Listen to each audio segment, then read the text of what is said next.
আসসালামু আলাইকুম ভিউয়ার্স, আমি কেয়া চৌধুরী। সবাই কেমন আছেন? আশা করি ভালো আছেন। তো আজকে আমি চলে এসেছি আমাদের সবার প্রিয় বাংলাদেশের স্বনামধন্য গাইনোকোলজিস্ট ডক্টর রেজিনা চৌধুরী আপুর চেম্বারে। আর আপুর কাছ থেকে বেশ কিছু প্রশ্নের উত্তর জানার জন্যই কিন্তু আসা। এপিসোড ওয়াইজ অনেকগুলো এপিসোড আপলোড হবে। ইনশাআল্লাহ আপনারা দেখবেন এবং ভিডিওগুলো সবার সাথে শেয়ার করে দিবেন। তো আমি আজকে যে প্রশ্নটা করব সেটা হচ্ছে, আপু, বন্ধ্যত্ব তো বড় একটা সমস্যা। আপনার এখানে আসলে দেখা যায় সিরিয়াল ধরে মানুষ বসে আছে একটা বাচ্চার জন্য, যে একটা বাচ্চার জন্য চেষ্টা করতেছে, আল্লাহর কাছে একটা বাচ্চা চাইতেছি। সেই ক্ষেত্রে আপা, স্বল্প মূল্যে বন্ধ্যত্ব দূর করার জন্য কি করণীয়? স্বল্প মূল্যে কি চিকিৎসা আদৌ আছে বাংলাদেশে? অবশ্যই এক্সিস্ট আছে, করে? অবশ্যই আছে। সবাই অনেক সময় ভয় পায় যে বন্ধ্যাত্ব চিকিৎসা করতে গেলে অনেক খরচ হয়ে যাবে। না, আমরা যেটা করি, প্রথমত আমরা কিছু অল্প পরীক্ষা নিরীক্ষা করাই, যেটা খুবই জরুরি সেগুলি করাই। সেখানে যদি কোনো পজিটিভ ফাইন্ডিংস থাকে তাহলে সেই অনুযায়ী আমরা তাকে চিকিৎসা দিই।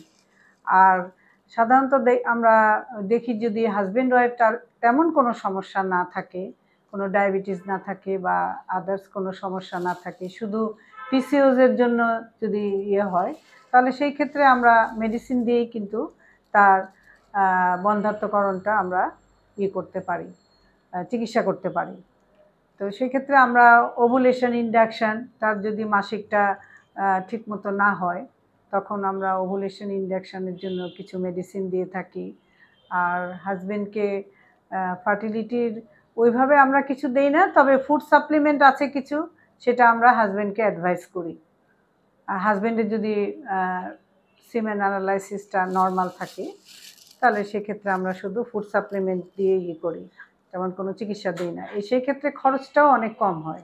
মানে আপার কথা যেটা বুঝতে পারতেছি সেটা হচ্ছে যে প্রবলেমটা যতটুকু, সলিউশনটা অতটুকু হলে এমনও হইতে পারে ফার্স্ট সার্কেলেই কিন্তু আপনারা বেবি কনসিভ করতে পারেন। আমার বেলাও কিন্তু আপা এমনটাই হয়েছিল।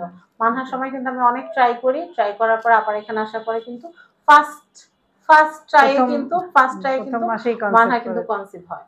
তো যাই হোক, মানহার এখন 11 বছর বয়স। আপনারা মানহার জন্য দোয়া করবেন, মানহা ক্লাস 4 পড়ে। ইনশাআল্লাহ আমার যেহেতু কোলে একটা বাচ্চা আসছে, আল্লাহ যেহেতু একটা বাচ্চা দিছে, যাদের বাচ্চা নাই চেষ্টা করতে তো দোষ নাই।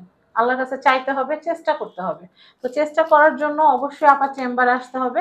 আপার চেম্বারের কন্ট্যাক্ট নাম্বারটা আমি দিয়ে দিচ্ছি, কারণ আপনারা তো আমাকে বলবেন যে আপু কন্ট্যাক্ট নাম্বারটা একটু দেন, আপুর কন্ট্যাক্ট নাম্বারটা দেন। তো সেই ক্ষেত্রে আমি একবার আপুকে সিরিয়াল দিবেন কিভাবে, কি কি বার আপু থাকে, সমস্ত কিছু ডিটেলে কিন্তু দিয়ে দিলাম। তো আমার জন্য দোয়া করবেন, আপুর জন্য দোয়া করবেন এবং আমার মানহামনিটার জন্য দোয়া করবেন। আর দোয়া করবেন যেন আমি আবার মানহামনির মতো যেন আরেকটা বাবুর আম্মু হতে পারি। আল্লাহ হাফেজ।